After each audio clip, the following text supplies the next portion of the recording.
ভগবান শ্রী চৈতন্য মহাপ্রভু আবির্ভাব লীলা খুবই অসাধারণ। যখন নবদ্বীপে অবস্থায় একটু অন্যরকম ছিল, আমরা জানি যে ভারত হচ্ছে কুরুক্ষেত্র, ধর্মক্ষেত্র। কিন্তু আমরা ভাগবতম থেকে এটাও জানতে পারি যে অনেক প্রকারের ধর্ম সেখানে ছিল। এখানে সনাতন ধর্ম, যা ভাগবত ধর্ম এবং বিভিন্ন অধর্ম এখন সারা বিশ্বে ক্রমবর্ধমান উপধর্মও রয়েছে, যা ধর্মের মতো মনে হলেও ছল বা কপটতা ধর্ম। কিছু কিছু লোক হঠযোগের অনুশীলন করে থাকে। কেউ কেউ একে বলে ধর্ম বলে দাবি করে, কিন্তু তারা শুধুমাত্র সুস্বাস্থ্যের জন্য এটি করেছে। কেউ ধর্মীয় কারণে যোগ অনুশীলন করে না, যদিও সেটা আধ্যাত্মিক উন্নতির জন্য নিতে শ্রিত। এরকম আরও বিভিন্ন রকম বিষয়ে আশ্চর্য আছে। সেগুলি প্রকৃতপক্ষে সঠিক ধর্ম নয়।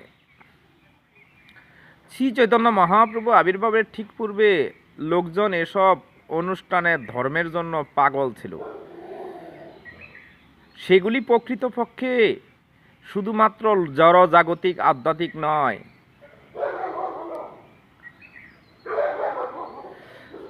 লোকজন কৃষ্ণ এবং বিষ্ণুর চেয়ে দেবদেবীর পূজার প্রতি অধিক আকৃষ্ট ছিল।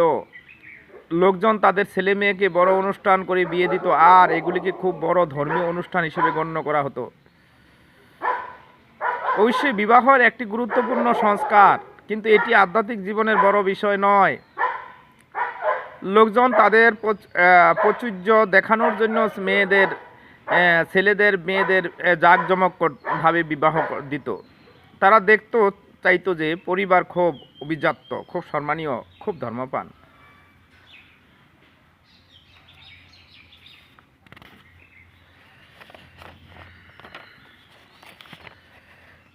প্রত্যেকেই চাইছে যে তাদের সবাই ধার্মিক ব্যক্তি বলে মনে করুক, কিন্তু এটি ছিল শুধুমাত্র নাম এবং যশের জন্য। তারপর কেউ যদি প্রতিযোগিতায় হেরে যেত, যদি অন্য কোনো ব্যক্তির আরও বড় বিয়ের অনুষ্ঠান করত, তখন প্রাথমিক তারা কোনো মেয়ে না থাকতো, তাহলে সে শিব ও পার্বতীর বিয়ে দিত। অন্যরা বলতো, তুমি আমাকে পরাজিত করছ, এখন আমি আরও বড় কিছু করব। শিব এবং পার্বতীকে বিয়ে দিচ্ছ, আমি নতুন কিছু করব যা আগে কখনো কেউ করেনি। আমি একটি কুকুর এবং কুকুরীকে বিয়ে দেব। তারপর আরেকজন বিড়ালের বিয়ে দেওয়ার সিদ্ধান্ত নিল, আর এইভাবে এটি চলতে থাকলো। বৈষ্ণবরা বলতে লাগলো, এসব কি? ধর্ম বা আধ্যাত্মিক জীবনের সঙ্গে এসবের কি সম্পর্ক আছে? লোকজন শুধুমাত্র জাগতিক লাভের জন্য বড় বড় পূজার আয়োজন করলো। কদাচিৎ কেউ বিষ্ণু পূজা করত, দুই একজনে ভগবান শ্রীকৃষ্ণের পূজা করত। কেউ ভগবানের দিব্য নাম করতো না। তার মানে করতো যে কীর্তন করলেও দিব্য নামের শক্তি নষ্ট হয়ে যাবে। যে শোনায়া শোনায়া যদি কৃষ্ণ নাম করে মানুষ যদি শোনে, তাহলে কৃষ্ণ নামের কি দিব্য শক্তি নষ্ট হয়ে যাবে। একমাত্র গঙ্গা স্নানের সময়ই তারা কীর্তন করত, আর বলতো গঙ্গা হচ্ছে বিশুদ্ধ এবং অন্য কোনো অবিশুদ্ধ জায়গায় কীর্তন করা উচিত নয়। বিভিন্নভাবে নবদ্বীপের জাগতিক আবহাওয়া বৃদ্ধি পাচ্ছিল। যদিও উপরে উপরে এটিকে খুব ধর্মানুকূল বলে মনে হতো, কিন্তু প্রকৃতপক্ষে শতকরা সামান্য ভাগ এই ধর্ম ছিল শুধুমাত্র নামে মাত্র ধর্ম। নামে মাত্র তারা ধর্ম করত। তারা আসলে প্রিয় পোষা বিড়াল ও কুকুরের জন্য অগ্নিহোতা যজ্ঞ করত। বিষ্ণুর প্রীতিবিধানের কোনো চেষ্টা সে সময় ছিল না, কিন্তু প্রকৃতপক্ষে বিষ্ণুর প্রীতিবিধানের জন্য যজ্ঞ করা উচিত। একমাত্র ভগবানের প্রীতিবিধানের জন্য যজ্ঞ করা উচিত।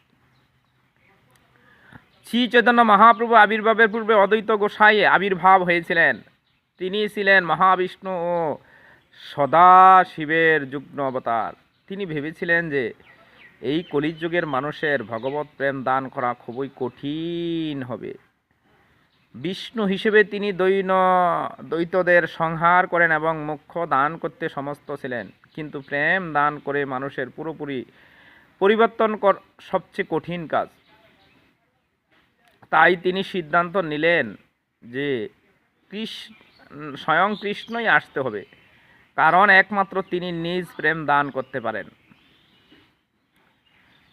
তাই অদ্বৈত জোর করে চিৎকার করতে লাগলেন, হে কৃষ্ণ, হে কৃষ্ণ। এই গঙ্গার জল তুলসী দিয়ে শালগ্রাম শিলার পূজা করতে লাগলেন। তিনি উপবাস করলেন, প্রার্থনা করলেন, জোরে চিৎকার করলেন, হে প্রভু, দয়া করে নেমে আসুন। যদি আমরা নাম জোর করে চিৎকার করে, হে প্রভু দয়া করে নেমে আসুন, যদি আমরা নাম অদ্বৈত হয়, যার মানে হচ্ছে অভিন্ন, তাহলে আমার নামকে সত্যি পরিণত করুন, আপনি নেমে আসুন। আমি আপনাকে অনুরোধ করছি, দয়া করে আসুন। গৌরাঙ্গ গৌরাঙ্গ গৌরাঙ্গ। শ্রীবাস ঠাকুরও উপকৃত ভগবত ধর্ম প্রতিষ্ঠা করতে নেমে আসার জন্য কৃষ্ণের কাছে প্রার্থনা করেছিলেন। তাই ভগবান জগন্নাথ মিশ্র ও সচিমাতার পরিবারে আবির্ভূত হয়েছিলেন। একদিন জগন্নাথ মিশ্র একটি স্বপ্ন দেখলেন। হঠাৎ একটি উজ্জ্বল আলো তার হৃদয়ে প্রবেশ করলো। তিনি দেখতে লাগলেন যে কৃষ্ণ তার হৃদয়ে অবস্থান করেছে এবং তার হৃদয় থেকে সচিমাতা হৃদয়ে প্রবেশ করেছে। তারপর সচিমাতা গর্ভে প্রবেশ করে স্বাভাবিকভাবে পিতা ও মাতার মধ্যে যখন সম্পর্ক ছিল, এটি একটি অতি পবিত্র গর্ভধারণ, একটি আধ্যাত্মিক স্থানান্তর। তাদের মধ্যে প্রকৃত যোগাযোগ ছিল না, এটি ছিল একটি অপ্রাকৃত অভিজ্ঞতা। এভাবে ভগবান জগন্নাথ মিশ্র থেকে সচিমাতার গর্ভে প্রবেশ করলেন। জগন্নাথ মিশ্র লক্ষ্য করেছিলেন যে সচিদেবী আরও সুন্দর হয়ে উঠেছে। তাকে দেখতে লক্ষ্মী দেবীর মতো লাগছিল। স্বেচ্ছায় দাঁড়িয়ে এসে বলল, হে ব্রাহ্মণ, কিছু অর্থ গ্রহণ করুন। তাকে ভিক্ষা করতে হতো না। একজন লোক এসে ভিক্ষা দিয়ে যেত। তিনি পূর্বে কখনো ধনী ছিলেন না। ভাগ্যদেবী তার গৃহে পদার্পণ সব কিছুই শুভ লক্ষণযুক্ত হয়ে উঠছিল। জগন্নাথ মিশ্র শশীদেবীকে বললেন, হে প্রিয় পত্নী, লোকজন এসে আমাকে অর্থ প্রদান করছে, এর মানে কি? শশীদেবী বললেন, হয়তো কোনো মহাত্মা আমার গর্ভে অবস্থান করে সব কিছুকে মঙ্গলময় করে তুলেছেন। আমি পাই স্বর্গের দেবতাদের আসতে প্রার্থনা করতে আমি দেখেছি। অনেক দেবতা আসছিলেন এবং চৈতন্যদেবের কাছে প্রার্থনা করেছিলেন। ওং নমো ভগবতে বাসুদেবায়। জয় জয় শ্রী চৈতন্য, জয় নিত্যানন্দ, জয় শ্রী অদ্বৈত চন্দ্র, জয় গৌর ভক্তবৃন্দ। হে গৌরাঙ্গ, হে প্রিয় কৃষ্ণ, আমরা বুঝতে পারছি না যে আপনি এই কলির যুগে গৌরাঙ্গ রূপে আবির্ভূত হয়ে যাচ্ছেন। প্রতি যুগেই আপনি অবতার রূপে আসেন। আপনি এসে মুক্তি দানও করেন, কিন্তু কৃষ্ণ প্রেম দান করাটা আপনার জন্য বিরল। কিন্তু এই অবতারের আপনি ভগবত প্রেম মুক্তভাবে দান করতে যাচ্ছেন।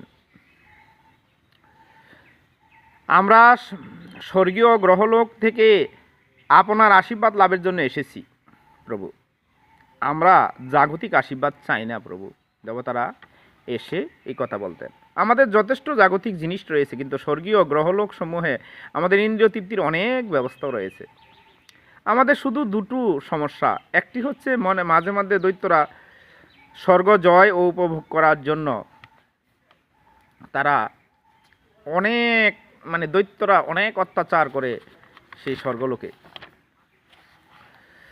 আমাদের আক্রমণ করে। হিরণ্যকশিপু, রাবণ এবং বলি মহারাজ অনেকে আমাদের আক্রমণ করে। কখনো আমরা জয়ী হই, আবার কখনো আমরা তাদের কাছে পরাজিত করে। একটি সমস্যা, বড় সমস্যা। অপর সমস্যাটি হচ্ছে অত্যাধিক ইন্দ্রিয় তর্পণ। অপ্সরা, গন্ধর্ব, সুন্দর, নদ নদী, বাগান, অসীম ক্ষমতা, ইন্দ্রিয় তর্পণের জন্য এত বেশি সুযোগ সুবিধা রয়েছে যে আমরা আপনার প্রেমময়ী সেবায় বিবৃত হই। অত্যধিক ইন্দ্রিয় তৃপ্তির জন্য আমরা আপনার ভালোবাসা থেকে বঞ্চিত হয়েছি প্রভু। প্রভুপাদ বলেছেন যে তার অনেক অনুসারী স্বর্গে যাবেন, যদিও আমরা কৃষ্ণ সেবার গুরুত্ব না দিই। তবে আমাদের বিপদে পড়তে হবে, কিন্তু এই বিপদ দেবগণ যারা ভগবানের কাছে এসেছে তারা কৃষ্ণ সেবাকেই আলোকপাত করেছেন। যারা বিরক্ত হয়ে গিয়েছিলেন, আমরা প্রকৃত ভগবত প্রেম চাই, দয়া করে আমাদের সাহায্য করুন। আপনি পৃথিবীতে আবির্ভূত হতে যাচ্ছেন, মানুষেরা আপনার কৃপা লাভ করবে। আপনার কৃপা থেকে আমাদের বঞ্চিত করবেন না, আমরাও কৃষ্ণ প্রেম লাভ করতে চাই প্রভু। চৈতন্যদেবের ইচ্ছায় দেবতাদের ছোট ছায়া দেখা যাচ্ছিল। সতীমাতা বললেন, এটা কি? আমার ঘরে কে? নৃসিংহদেব আমাদের রক্ষা করুক, ভূত পেত আসছে।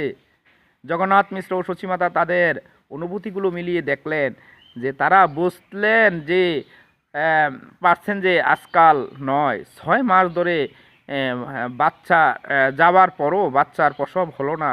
লোকজন দ্রুত সিজারের ব্যবস্থা করে থাকেন, কিন্তু ভগবান 13 মাস মাতৃগর্ভে ছিলেন। সচিমাতা তার পিতা জ্যোতিষশাস্ত্রের পারঙ্গত। নীলাম্বর চক্রবর্তীর কাছে গেলেন। সচিমাতা জানতে চাইলেন কোথায় কোনো সমস্যা আছে কিনা। নীলাম্বর চক্রবর্তী বললেন, না, সব কিছু ঠিক আছে, তোমার ছেলে একটি বিশেষ পূর্ণিমাতেই আবির্ভূত হবে। একটা বিশেষ পূর্ণিমাতেই আবির্ভূত হবে। চৈতন্যদেব আবির্ভাবের শুভ দিনটি ছিল ফাল্গুন মাসের পূর্ণিমার দিন, একই সাথে চন্দ্রগ্রহণের দিনও ছিল। বৈদিক বিধান হচ্ছে যখন গ্রহণ হয় তখন সব কিছু কলুষিত হয়ে যায়, তাই হিন্দুরা তখন একটি পবিত্র নদীতে গমন করে এবং কুলসমুক্ত হওয়ার জন্য দিব্য নাম কীর্তন করে। তাই প্রায় সমস্ত নবদ্বীপ হাজার হাজার মানুষ গঙ্গায় স্নান করে এবং তারা কীর্তন করতে থাকেন, গোবিন্দ গোবিন্দ, হরে কৃষ্ণ, হরি বল। মুসলমানেরা এসব দেখে বলতে লাগলো, এই সব হিন্দুরা এইসব কি করছে? তারা বলেছে হরি বল হরি বল, হরে কৃষ্ণ। তাই যদিও মুসলমানদের বিশ্বাস ছিল না, তথাপি তারাও ভগবানের দিব্য নাম করতে লাগলো।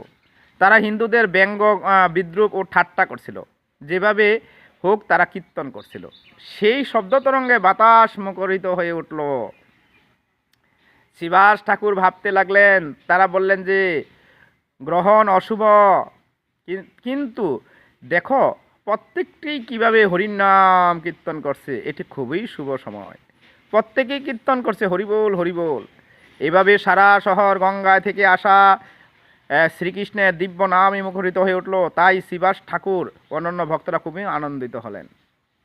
সাধারণ লোকজন উচ্চস্বরে কীর্তন করতো না, কিন্তু সাত্য ব্রাহ্মণেরা বলতেন যে উচ্চস্বরে হরির নাম করা অপরাধ, নাম তার শক্তি হারাবে। যেহেতু লোকজন অশুদ্ধ, তাই তাদের উচ্চস্বরে কীর্তন করা উচিত নয়। কিন্তু তখন তারা গঙ্গায় ছিল, তখন এটি অনুভূতি ছিল, কারণ গঙ্গা পবিত্র, তাই সবাই কীর্তন করছিলেন। বৈষ্ণবেরাই খুবই হলেন। তারা ভাবছিলেন এই দিনটিকে কেন অশুভ দিন বলা হয়। এই দিনটি বছরের শ্রেষ্ঠ দিন। প্রত্যেকেই পবিত্র নদীতে স্নান করছে, নৃত্য করছে, ভগবানের দিব্য নাম কীর্তন করছে। তারা সকলেই হরির নাম করতে উল্লাসিত হয়ে নৃত্য করতে লাগলেন। তাই সেই সময়েই চৈতন্যদেবের তার কৃপা বর্ষণ করতে আবির্ভূত হলেন।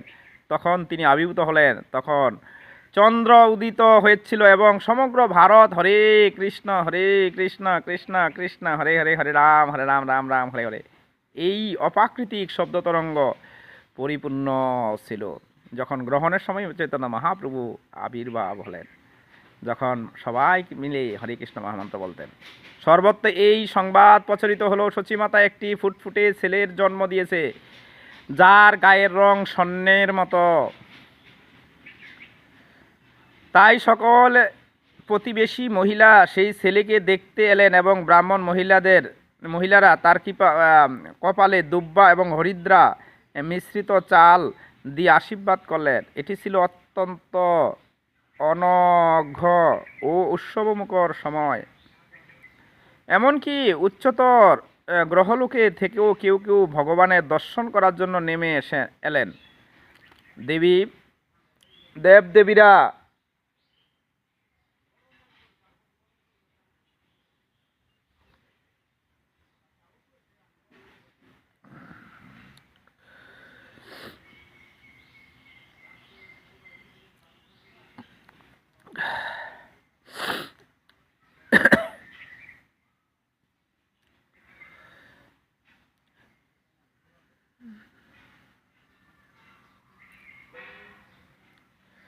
দেবদেবীরা ব্রাহ্মণ ও ব্রাহ্মণীর ভেষ ধারণ করলেন। সচিমাতা অবাক হয়ে ভাবলেন, এত লোক কোথায় থেকে এসেছে। জগন্নাথ মিশ্র ছিলেন একজন দারিদ্র ব্রাহ্মণ, কিন্তু তিনি মনে মনে অনেক গাবি দান করলেন এবং দারিদ্রকেও ভোজন করালেন। এমন একটি সুন্দর পুত্র সন্তান লাভ করে তিনি অত্যন্ত আনন্দিত ছিলেন। শান্তিপুরে অদ্বৈত গোসাইয়ের অত্যন্ত আনন্দিত হয়ে নৃত্য করতে লাগলেন। ফুলিয়াতে হরিদাস ঠাকুর সমাধিস্থ হয়ে হরে কৃষ্ণ মহামন্ত্র কীর্তন করতে লাগলেন। এইভাবে সকল বৈষ্ণব তাদের হৃদয়ে প্রাকৃতিক আনন্দ অনুভব করতে লাগলেন। এইভাবে সকল বৈষ্ণব তাদের হৃদয়ে প্রাকৃতিক আনন্দ অনুভব করছিলেন, কারণ পরমেশ্বর ভগবান আবির্ভূত হয়েছে। পরদিন অদ্বৈত আচার্যের স্ত্রী সীতা ঠাকুরানী চৈতন্যদেবকে দর্শন করতে এলেন। তিনি অত্যন্ত অভিজাত নারী, যেহেতু অদ্বৈত ছিলেন সকল ব্রাহ্মণ বৈষ্ণবদের মধ্যে অগণ্য, তাই সীতা ঠাকুরানী চৈতন্যদেবের জন্য বিশেষ উপহার সামগ্রী নিয়ে এসেছিলেন। তিনি সুগন্ধি তৈল, শস্যদানা এবং শিশুর নিরাপত্তার জন্য একটি বাঘের নখ প্রদান করেছিলেন। শিশুরূপে ভগবানের অবতীর্ণ হতে দেখে তিনি অত্যন্ত আনন্দিত হলেন। হরে কৃষ্ণ। তাই চৈতন্য মহাপ্রভুর এই গ্রহণের আবির্ভাবের কারণ ছিল তিনি জগৎজীবকে শিক্ষা দেওয়ার জন্য। হরে কৃষ্ণ।